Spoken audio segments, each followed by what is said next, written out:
All right, music fans, welcome. Harmless Dave here, talking real music in real time for real people out there, just like you and me. A few thoughts on the passing of the great Robbie Robertson. Holy crap, Batman.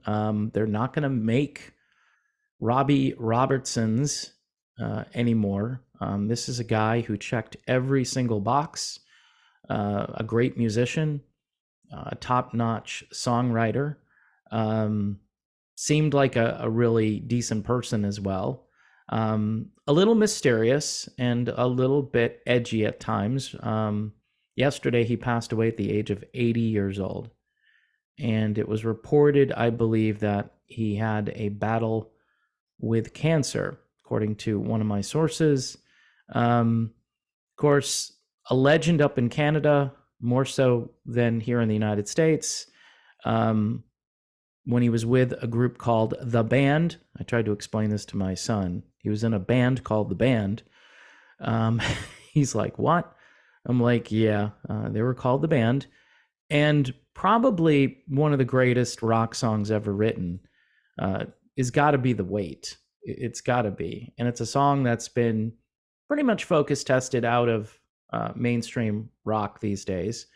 Imagine in those days, right? You could have music like that on the radio coexisting with Jimi Hendrix and Led Zeppelin and Steppenwolf, and nobody would be really upset about it. They wouldn't say it's cheesy or it's too wimpy or it's yacht rock sounding.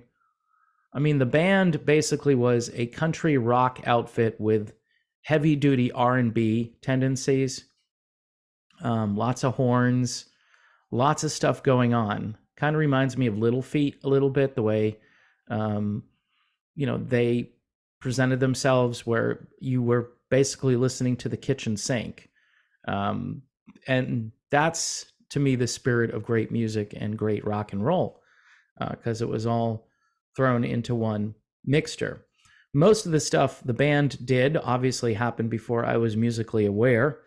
But in 1987, this little album came along called Robbie Robertson. Yeah, that was the name of it. Self-titled album in 1987 with Showdown at Big Sky, which was one of my all-time favorite 1987 rock radio songs. Also, Somewhere Down That Crazy River, and what later would be a big single for Rod Stewart. Rod Stewart liked to plagiarize and just take stuff from other people and repackage it and make it more accessible. But you might remember Broken Arrow by Rod Stewart. That was a song that was on the self-titled album from Robbie Robertson. And rock stations embraced it. It came along at a very interesting time. Used a lot of the technology that was prevalent in 1987, but I wouldn't have known that much about Robbie Robertson if it wasn't for that particular album. Other people will know him because he was scoring the music for Martin Scorsese movies.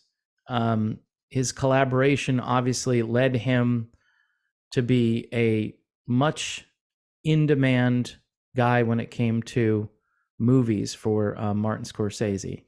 And he was remembered by Scorsese. And Neil Diamond, who apparently paid tribute to Robertson because he had collaborated with Robbie on one of his albums, said he would be making beautiful noise in the sky.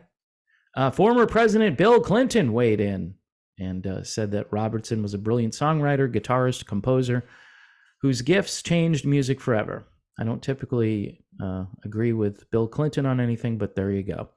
I'm grateful for all the good memories he gave me, going back to his time in the Hawks when I was a teenager, and for his kindness through the years. I'll miss him. Ronnie Wood, who was in the rock documentary The Last Waltz, which again, if you're a hardcore classic rock person, you have to know about The Last Waltz, okay? You just do. Which actually featured Wood himself in the concert. And it was billed as the last concert for the band. He wrote such sad news about Robbie Robertson. He was a lovely man, a great friend, and he will be dearly missed.